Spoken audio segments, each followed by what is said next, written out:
This video is an ongoing project conducted by Kingdom Scouts. Have you ever questioned the nature of your reality? What if you could escape this simulation we call life? It's a provocative idea, isn't it? And yet, it's not as far-fetched as you might think. The world as we know it could be an elaborate simulation, a digital construct of some higher intelligence.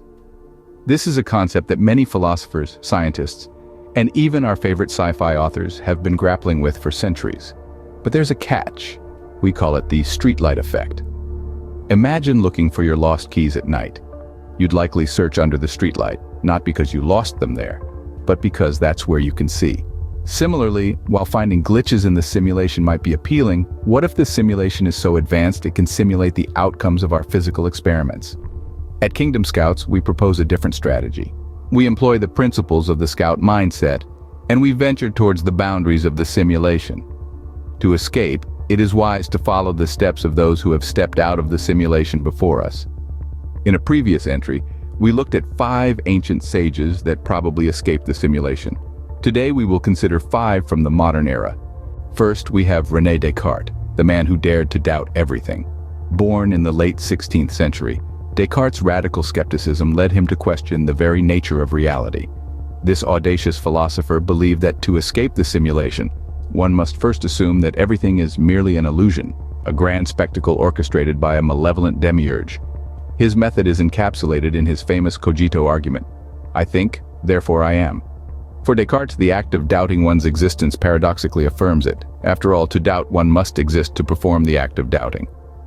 He used this argument as a solid foundation upon which he could rebuild his understanding of reality, free from illusions and deceptions. Descartes' method is a leap of faith, a plunge into the unknown. It's a journey that begins with doubting everything we take for granted, stripping away layers of illusion until we are left with the bare truth of our existence. Next is Baruch Spinoza, an outcast who saw the universe from a different angle.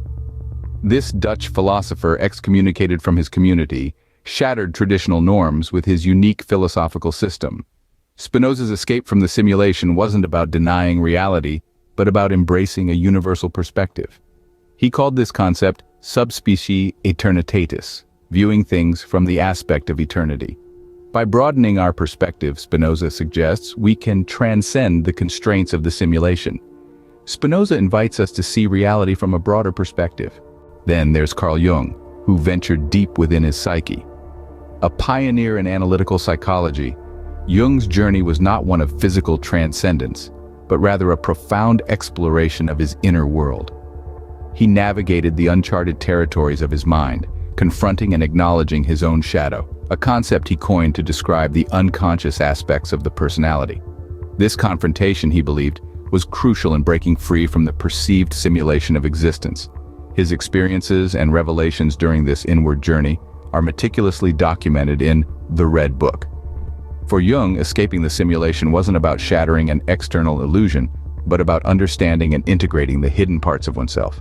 Jung's method is a journey of self-discovery, towards the place that the simulation cannot reach. Our 4th sage is Nelson Mandela, a man who found freedom within prison walls.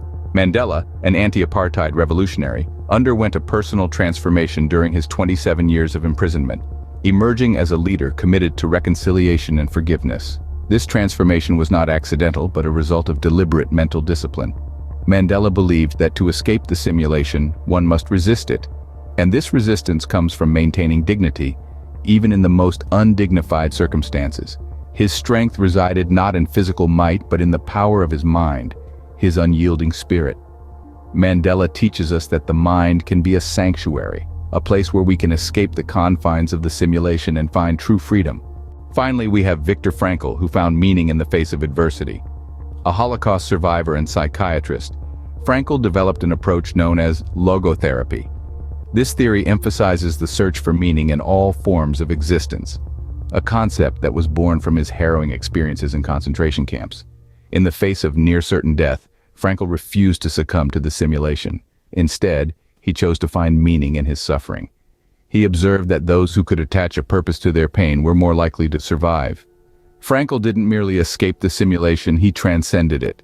His method was not about denying the reality of the simulation, but rather about finding meaning within it. By attaching a purpose to his existence, He was able to endure the unimaginable. It was through this profound understanding of human nature that Frankl was able to step out of the simulation. Frankl's doctrine is one of hope and resilience. All these sages found unique paths out of the simulation. Descartes doubted, Spinoza universalized, Jung journeyed inward, Mandela disciplined, and Frankl sought meaning. Each aimed to escape the simulation, an endeavor we too can undertake. If you're interested in understanding how the simulation works, keep curious and stay tuned to this channel.